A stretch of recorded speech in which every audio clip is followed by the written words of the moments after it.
Students call me Lama Linda, and I lead a Sangha called Awaken in Toronto. Today I'm going to share with you a death meditation called the 9-point meditation on death.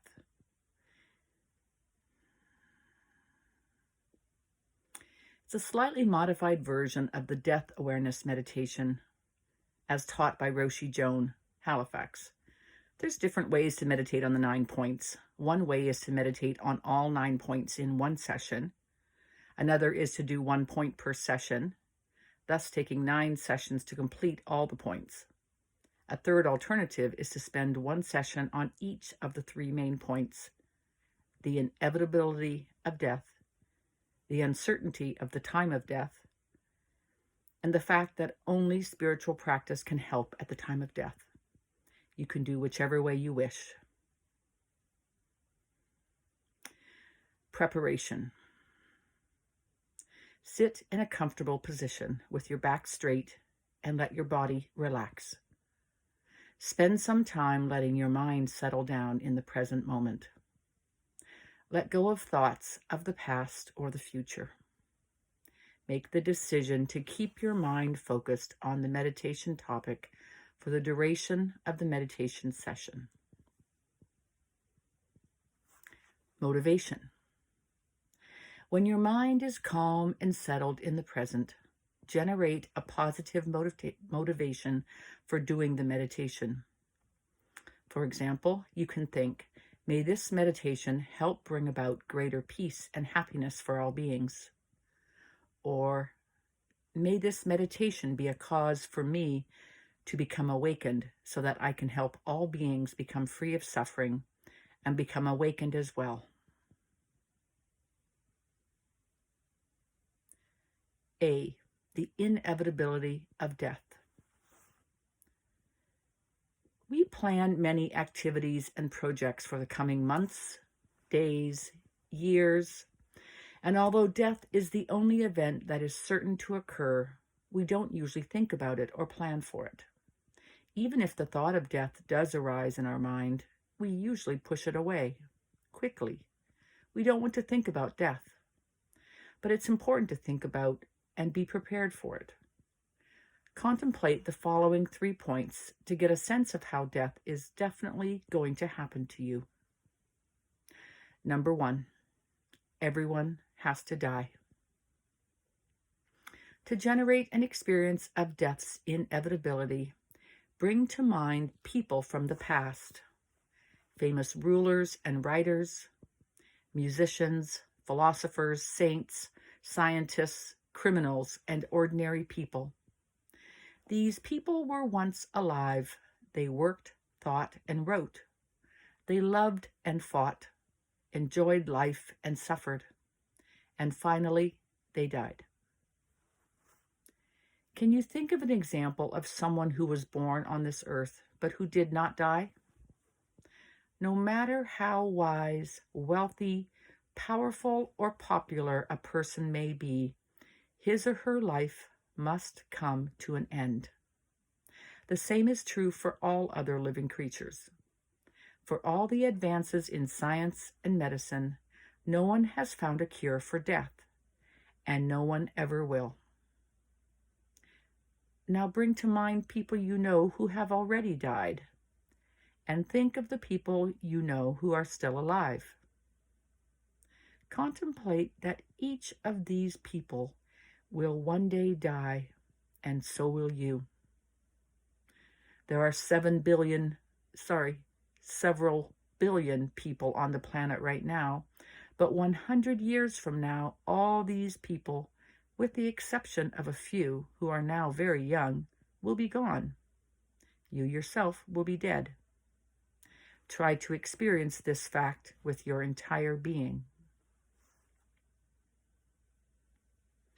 Number 2, your lifespan is decreasing continuously. Time never stands still. It is continuously passing. Seconds become minutes, minutes become hours, hours become days, days become years, and as time is passing in this way, you are traveling closer and closer towards death. Imagine an hourglass with the sand running into the bottom. The time you have to live is like these grains of sand, continuously running out. Hold your awareness for a while on the experience of this uninterrupted flow of time carrying you to the end of your life. Another way to get a sense of your life moving continuously towards death is to imagine being on a train which is always traveling at a steady speed. It never slows down or stops, and there is no way that you can get off. This train is continuously bringing you closer and closer to its destination, the end of your life. Try to really get a sense of this and check with thoughts and feelings and which ones arise in your mind.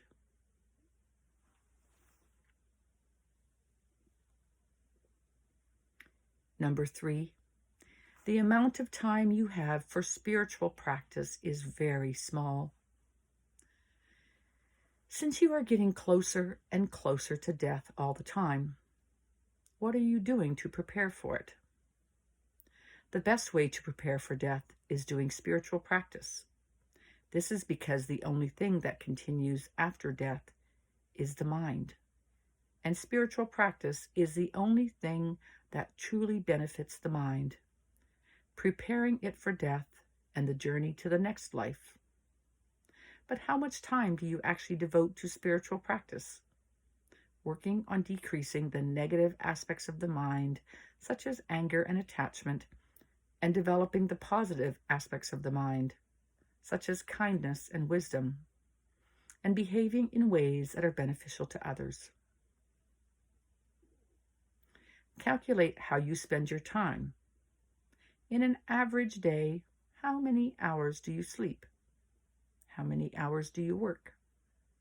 How many hours do you spend preparing food, eating, and socializing? How much time do you spend feeling depressed, frustrated, bored, angry, resentful, jealous, lazy, or critical? And how much time do you spend consciously trying to improve your state of mind, or doing beneficial things such as helping others, or spiritual study, or meditation? Do these calculations honestly.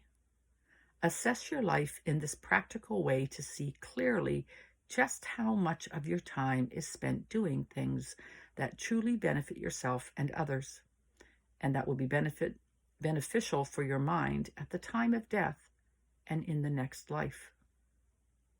By meditating on these first 3 points, you should be able to develop the determination to use your life wisely and mindfully.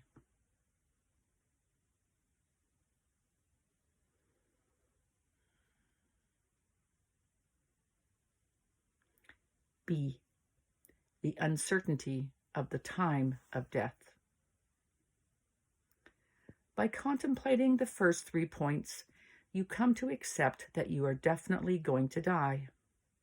But you might think that death is not going to happen for a long time. Why do you think this way? Is there any way you can know for sure when death will happen? Contemplate the following 3 points to get a sense of how the time of death is completely uncertain and unknown. Number 4, human life expectancy is uncertain. If human beings died at a specific age, say 88, we would have plenty of time and space to prepare for death. But there is no such certainty, and death catches most of us by surprise. Life can end at any point, at birth, in childhood, in adolescence, at the age of 22, or 35, or 50, or 94. Think of examples of people you know or have heard about who died before they reached the age you are now at. Being young and healthy is no guarantee that a person will live a long time. Children sometimes die before their parents. Healthy people can die before those who are suffering from a terminal illness such as cancer. We can hope to live until we are 70 or 80, but we cannot be certain of doing so. We cannot be certain that we will not die later today. It is very difficult to feel convinced that death could happen at any moment. We tend to feel that since we have survived so far, our continuation is secure. But thousands of people die every day, and few of them expected to. Generate a strong feeling of the complete uncertainty of your own time of death, how there is simply no guarantee that you have long to live.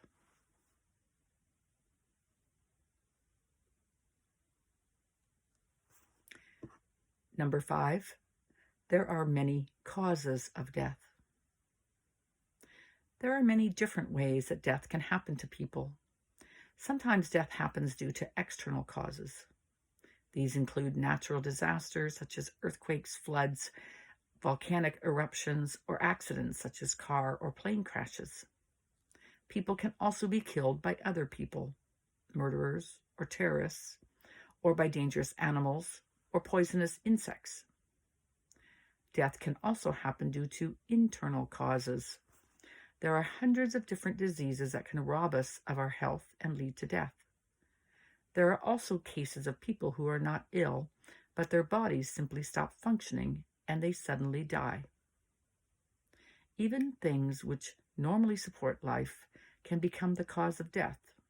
Food, for example, is something we need in order to stay alive, but it can sometimes lead to death, as when people overeat or eat food that is contaminated.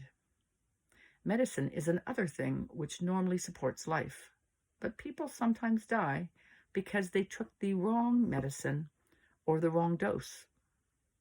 Houses and apartments enable us to live comfortably, but they sometimes catch fire or collapse, killing the people inside. Bring to mind cases of people you know or have heard about who have died and think of how they died. Think that any of these things could happen to you as well.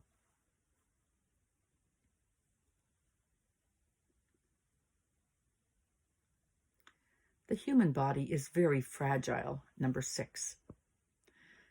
Our human body is very vulnerable. It can be injured or struck down by illness so easily.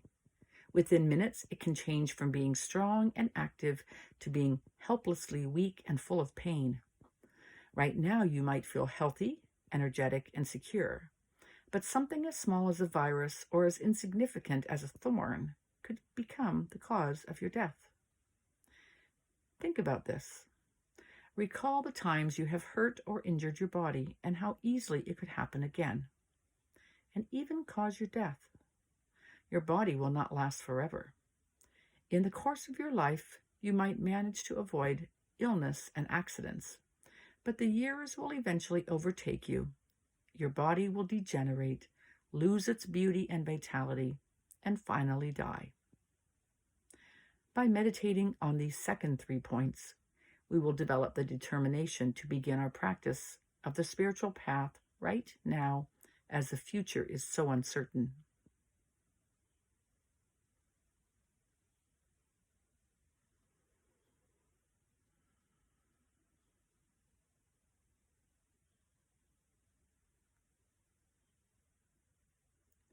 C. The fact that only spiritual practice can help you at the time of death. No matter how much we have acquired or developed throughout our life in terms of friends and family, wealth, power, travel experiences, and so on, none of it goes with us at death. Only our mind continues, carrying imprints of all that we have thought, felt, said, and done. It is vital that when we die, we will have as many positive imprints, which will bring good experiences, and as few negative imprints, which will bring suffering on our mind as possible. Also, we should aim to die at peace with ourselves, feeling good about how we lived our life, and not leaving behind any unresolved conflicts with people. The only things that truly benefit us at the time of death are positive states of mind, such as faith, non-attachment, and calm acceptance of the changes that are taking place, loving kindness, compassion, patience, and wisdom. But in order to be able to have such states of mind at the time of death, we need to make ourselves familiar with them during the course of our life. And this is the essence of Dharma, or spiritual practice. Realizing this will give us the incentive and energy to start practicing Dharma now, and to practice as much as we can while we still have time. You can experience a strong feeling of this reality by imagining yourself at the time of death and contemplating the following 3 points. Number 7, your loved ones cannot help. As you lie on your deathbed, or as the plane you are traveling in is about to crash, what kind of thoughts would come into your mind? Our strongest attachments are usually to our family and friends, so you would probably think of them and feel a strong wish to be with them. But even if they were present with you at the time of death, would they be able to help you? Although they love you very much and do not want you to die, they cannot prevent this from happening. Most probably, they will not know what to say or do that would give you peace of mind, and instead their sadness and worry about the coming separation will affect you, stirring up the same emotions in your mind. When we die, we go alone. No one, not even our closest, dearest one, can accompany us. And being unable to accept this and let go of our attachment to our loved ones will cause our mind to be in turmoil and make it very difficult to have a peaceful death. Recognize the attachment you have to your family and friends.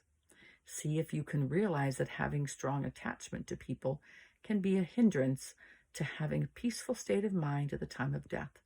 So it is better to work on decreasing this attachment and learning to let go. Number 8, your possessions and enjoyments cannot help. Your mind will probably also think of your possessions and property, which occupy a great deal of your time while you are alive, and are a source of much pleasure and satisfaction. But can any of these things bring you comfort and peace at the time of death? Your wealth may be able to provide you with a private room in the hospital and the best medical care, but that is all it can do for you. It cannot stop death from happening. And when you die, you cannot take any of it with you, not even 1 cent or 1 article of clothing. Not only will your possessions be unable to help you at the time of death, but your mind may be caught up in worries about them, who will get what, and whether or not they will take proper care of your things. So that will make it difficult to have a peaceful, detached state of mind as you are dying. Contemplate these points and see if you can understand the importance of learning to be less dependent on and attached to material things.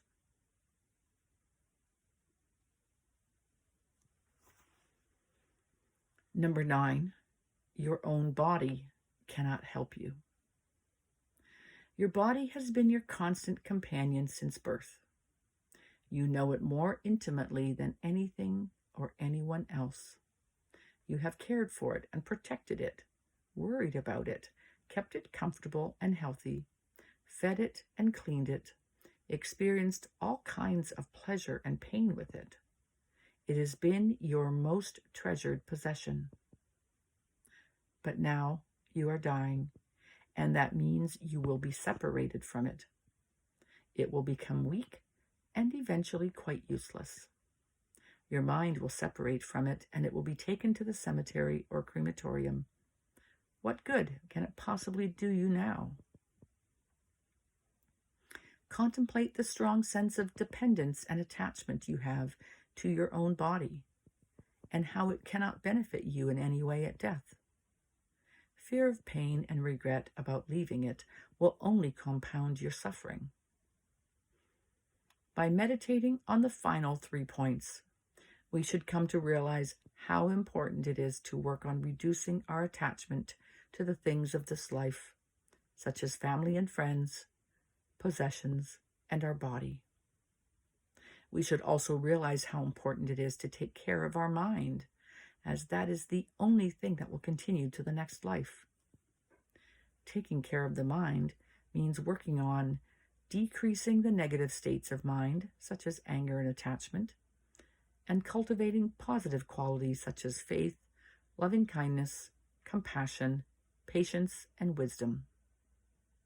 Furthermore, as the imprints of our actions in this life will also go with our mind to the next one and will determine the kind of rebirth and experiences we will have, it is essential to try our best to refrain from negative actions and create positive actions as much as possible during our life. It is possible you will feel fear or sadness when doing this meditation. In one sense, that is good. It shows that you have taken the ideas seriously and have contemplated them well. Also, it is important to get in touch with how you do feel about death so that you can work on being prepared for it when it happens. However, the purpose of the meditation is not to make you frightened. Just being afraid of death is not helpful. What is helpful is to be afraid of dying with a negative state of mind and a lot of imprints on your mind from negative actions you have done in your life. You need to get a strong sense of how terrible it would be to die like that, so that you live your life wisely, doing as many positive, beneficial things as possible. Also, fear arises because of clinging to the idea of a permanent self. There is no such thing. So this is a delusion that just makes us suffer. If we keep death in mind in an easy, open way, this clinging will gradually loosen us, allowing us to be mindful and make every action positive and beneficial for ourselves and for others. And an awareness of death gives us enormous energy to not waste our life, but to live it as effectively as possible. Dedication. Conclude the meditation with the optimistic thought that you have every possibility to make your life meaningful, beneficial, and positive. And in this way, you will be able to die with peace of mind. Remember the motivation you had at the beginning of the meditation and dedicate the merit of doing the meditation to that same purpose for the benefit of all sentient beings.